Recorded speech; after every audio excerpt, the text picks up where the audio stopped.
ધોરણ 10 ગુજરાતી 26 ફેબ્રુઆરીના રોજ પેપર લેવાનું છે, જેનું મોસ્ટ આઈએમપી પેપર આપણે જોવાના છીએ, જે તમારે આવતીકાલના પેપર એટલે કે 26 ફેબ્રુઆરીના રોજ ગુજરાતીનું પેપર લેવાનું છે, તેમાં 100% હશે. તો વિદ્યાર્થી મિત્રો, આ પેપર ખાસ કરી લેવું. તો એમાં પહેલું જોઈએ કે વિભાગ એ, એમાં નીચેના જોડકા યોગ્ય રીતે જોડીને ફરીથી લખો. એમાં પહેલું છે ડાંગરનો અને રેસનો ઘોડો, ચોપડાની ઇન્દ્રજાળ ને વિરલ વિભૂતિ. એમાં છે ચંદ્રકાંત પંડ્યા, મહેન્દ્રસિંહ પરમાર, આત્માતીર્થ પૂર્વજી, વર્ષા અડાલજા અને ગુણવંત શાહ. તો વિદ્યાર્થી મિત્રો, અમાં આપ્યા છે પાઠ અને બમાં તેના લેખકનું નામ આપ્યું છે, જેમાં ડાંગરનો અને ના લેખકનું નામ છે મહેન્દ્રસિંહ પરમાર. પછી રેસનો ઘોડો છે, જેના લેખકનું નામ વર્ષા અડાલજા છે. ચોપડાની ઇન્દ્રજાળમાં ચંદ્રકાંત પંડ્યા અને વિરલ વિભૂતિમાં આત્માર્પિત પૂર્વજી. પછી આગળ ખાલી જગ્યા છે, જેમાં પહેલી ખાલી જગ્યા છે કે હે માતાજી, બાપ દીકરા બેયને સાથે સદબુદ્ધિ આપજે, આ વાક્ય કોણ બોલે છે? તો એમાં આવશે મંજુ કાકી આ વાક્ય બોલે છે. પછી વિરાટ બાપુએ પેસેન્જરોને ઓડિયન્સ બનાવીને ભાષણ કર્યું, તેમાં ખાલી જગ્યા અહેવાલો આપ્યા. તો એમાં બટરાડ્સ રહેલ અહેવાલો આપ્યા હતા. પછી જીવલાએ લેખકના પિતાજી પાસેથી ખાલી જગ્યા રૂપિયા વ્યાજે લીધા હતા. તો 300 રૂપિયા તેણે વ્યાજે લીધા હતા. શ્રીમંતે રચેલો સર્વોત્કૃષ્ટ દર્શન ગ્રંથ ખાલી જગ્યા છે, તેમાં જવાબ આવશે શ્રી આત્મસિદ્ધિ શાસ્ત્ર. પછી આગળ છે નીચેના પ્રશ્નોના એક વાક્યમાં ઉત્તર આપો. જેમાં પહેલું છે રોજના અનુભવે મનીષા પ્રકૃતિને શું માને છે? તો રોજના અનુભવે મનીષા પ્રકૃતિને વરદાત્રી માને છે. પછી હિમાલયમાં એક સાહસ કૃતિ કયા પુસ્તકમાંથી લીધેલ છે? તો મારી જીવનકથામાંથી લીધેલ છે. પછી આગળ છે કે નીચેના પ્રશ્નોના 3-4 વાક્યમાં ઉત્તર લખો. એમાં પહેલું છે કે રાજકોટ છત્રી લેવા જવાની વાતમાં લેખક શા માટે મક્કમ રહ્યા? તો વિદ્યાર્થી મિત્રો, તેનો જવાબ અહીંયા તમે જોઈ શકો છો કે છેક રાજકોટ છત્રી લેવા જવામાં ખાસો ખર્ચો થાય તેમ હતો. સૌના મતે આટલા ખર્ચા જઈને ત્યાં વહેવારું ન હતું. પછી આગળનો પ્રશ્ન છે કે લેખક હૃદયરોગના હુમલા વિશે શું જણાવે છે? તો અહીંયા લેખક હૃદયરોગના હુમલા વિશે જણાવે છે, જેનો તમે જવાબ જોઈ શકો છો.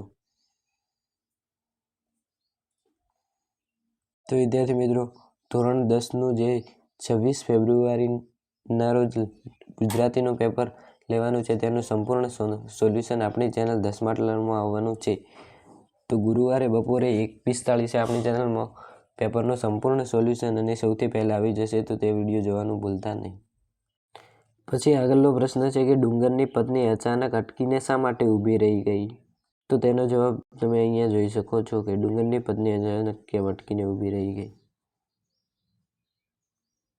પછી આગળ છે કે 10-12 વાક્યમાં મુદ્દાસર ઉત્તર લખો. જેમાં પહેલું છે રાજુની મનોવ્યથા તમારા શબ્દમાં આલેખો. નિંદર મંદિરમાં ઊભું કરેલું કૃષ્ણ જન્મોત્સવનું દ્રશ્ય વર્ણવો અને ઢેલ ઘોડીની વફાદારી વર્ણવો. તો વિદ્યાર્થી મિત્રો, 3 મુદ્દાસર પ્રશ્નોના જવાબ તમે અહીંયા જોઈ શકો છો.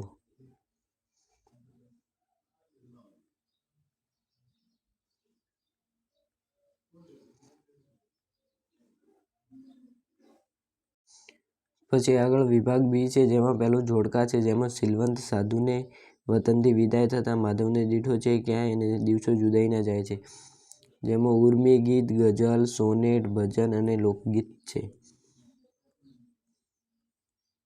તો વિદ્યાર્થી મિત્રો, અહીંયા પહેલું છે સિલવંત સાધુને, તો જેમાં જવાબ આવશે ભજન. સિલવંત સાધુને ભજન છે. પછી વતનથી વિદાય થતા જે સોનેટ છે. પછી માધવને દીઠો છે ક્યાંય, જે ઉર્મી ગીત છે. અને દિવસો જુદાઈના જાય છે, તે ગઝલ છે. પછી આગળ છે કે ખાલી જગ્યા પૂરો. એમાં પહેલી ખાલી જગ્યા છે કવિ વિનોદ જોશીએ ગુજરાતી ભાષા ખાલી જગ્યા કહી છે, તો તે લાયકાતી કહી છે. પછી રાતરાણી ખાલી જગ્યાથી નહાય છે, તો તે ઝાકળથી નહાય છે. પછી આગળની ખાલી જગ્યા છે કે રાજેન્દ્ર શાહ ધ્વનિ કાવ્ય સંગ્રહ માટે ખાલી જગ્યા સર્વોચ્ચ પુરસ્કાર મળ્યો હતો, તો જ્ઞાનપીઠ પુરસ્કાર મળ્યો હતો. પછી ખાલી જગ્યા બનવું કઠિન છે, તો તેમાં જવાબ આવશે દેશદીપક બનવું કઠિન છે. પછી નીચે આપેલા પ્રશ્નોના એક વાક્યમાં ઉત્તર લખો. જેમાં પહેલું છે કે ગુજરાતનો પિંડદેહ શામાંથી બનેલો છે. અને તો વિદ્યાર્થી મિત્રો ગુજરાતનો પિંડદેહ અરવલ્લીમાંથી બનેલો છે. તો વિદ્યાર્થી મિત્રો ગુજરાતનો પિંડદેહ અરવલ્લીમાંથી બનેલો છે. પછી આગળ છે કે હાઈકુમાં કેટલા અક્ષર હોય છે. તો વિદ્યાર્થી મિત્રો હાઈકુમાં 17 અક્ષર હોય છે. પછી આગળ છે નીચેના પ્રશ્નોના 3-4 વાક્યોમાં ઉત્તર આપો. એમાં પહેલું છે સુરત શરણાઈ સંબંધીઓની ભીડમાં પલક શબ્દ શું સૂચવે છે. તો અહીંયા તમે 3 પ્રશ્ન જોઈ શકો છો. પછી 10-12 વાક્યમાં પ્રશ્નો છે જે આઈએમપી છે. પછી આવે છે વિભાગ સી. વિભાગ સી વ્યાકરણ વિભાગ, જેમાં વિકલ્પો સાચો પસંદ કરીને આપવાનો છે. એમાં નીચેના શબ્દોની સાચી જોડણી શોધીને લખો. એમાં પહેલું છે ચાતુર્માસ અને બીજું છે નિયમિત. તો ચાતુર્માસનો સાચો જોડણી આ થશે અને નિયમિતની સાચી જોડણી થશે નિયમિત. પછી કાલ વત્તા અંતર શબ્દની સાચી સંધિ છે કાલાંતર. પછી આગગાડી શબ્દનો સમાસ ઓળખાવો. તો આગગાડીનો સમાસ છે મધ્યમ પદલોપી. પછી બંને શબ્દની જોડણી ભેદ થતો અર્થભેદ જણાવો. નકર અને નકુર. તો વિદ્યાર્થી મિત્રો નકર એટલે નહિતર અને નકુર એટલે કઠણ. પછી આગળ છે કે આત્મા ઘી જેવું મૂલ્યવાન છે. વાક્યમાં અલંકારનો પ્રકાર જણાવો. તો વિદ્યાર્થી મિત્રો તેમાં આત્માને ઘી જેવું ઉપમા આપ્યો છે, તેથી ઉપમા અલંકાર આવશે. પછી અમલદાર શબ્દમાં કયો પ્રત્યય રહેલો છે. તો અમલદાર પ્રત્યયમાં પર પ્રત્યય રહેલો છે. નીચેના શબ્દોના સમાનાર્થી શબ્દ શોધીને લખો. એમાં પ્રતાપ છે, જેમાં પ્રતાપ આવે તેમાં આવશે ધોધ. પ્રતાત એટલે ધોધ. પછી છે સુર. સુર એટલે દેવ થશે. પછી ગોકુળ સંજ્ઞાનો સાચો પ્રકાર વિકલ્પમાંથી શોધીને લખો. તેમાં આવશે વ્યક્તિવાચક.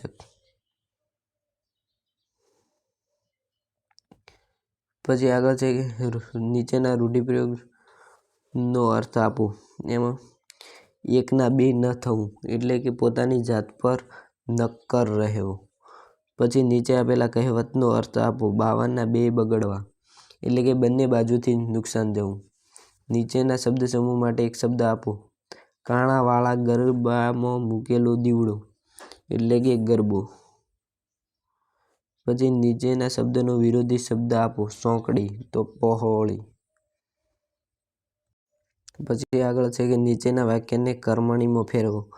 મેં એ કામ છોડી દીધું તો મારાથી એ કામ છોડી દેવાયું. પછી નીચેના તળપદા શબ્દનું શિષ્ટ રૂપ લખો. અટાણે તો અત્યારે. પછી નીચેના વાક્યમાંથી વિશેષણ શોધીને તેના પ્રકાર લખો.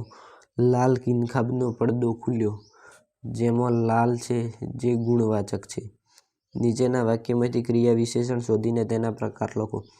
અમારી છત્રી વરસ દિવસમાં તૂટી ન જાય. જેમાં વરસ દિવસ જે સમયવાચક છે. પછી શબ્દના ધ્વનિ ઘટકો સ્વર વ્યંજન છૂટા પાડો. કૃષ્ણ. પછી નીચેના વાક્યની પ્રેરક વાક્ય રચના બનાવો. નવી છત્રી પર નામ, સરનામું, ટેલિફોન નંબર લખ્યા. એમાં આવશે નવી છત્રી પર નામ, સરનામું, ટેલિફોન નંબર લખાયા. પછી આગળ છે નીચેની પંક્તિનો છંદ ઓળખાવો. સૌંદર્ય વેડફી દેતા નાના સુંદરતા મળે. સૌંદર્ય પામવા પહેલા સૌંદર્ય બનવું પડે. તો તેમાં અનુષ્ટુપ છંદ આવશે. અનુષ્ટુપ. પછી મંદાક્રાંતા છંદનું બંધારણ જણાવો. તો મ મ ત ત ગા ગા તે છંદનું બંધારણ છે. પછી આગળ વિભાગ ડી છે, જેમાં અર્થ વિસ્તાર છે. તમારી શાળામાં અહેવાલ લખવાનો છે અને 3જા ભાગનું સંક્ષેપીકરણ કરવાનું છે. પછી અહીંયા નિબંધ આપેલો છે, જેમાં પ્રાર્થના, જીવનનું બળ, સૃષ્ટિનો એક જ પ્રકાર અને શૈશવના સ્મરણો. તો વિદ્યાર્થી મિત્રો આવતીકાલનું ગુજરાતીનું પેપર એટલે કે 26 ફેબ્રુઆરીના રોજ ગુજરાતીનું પેપર લેવામાં આવવાનું છે, જે ધ સ્માર્ટ લર્નરમાં તેનું સંપૂર્ણ સોલ્યુશન મળવાનું છે ગુરુવારે બપોરે 1:45. તો તમામ વિદ્યાર્થી મિત્રોએ જલ્દીથી જોઈ લેવું. અને વિદ્યાર્થી મિત્રો આ વિડીયો ગમ્યો હોય તો તમારા મિત્રોને શેર કરો. ચેનલમાં નવા હોય તો સબસ્ક્રાઈબ કરો. Thank you.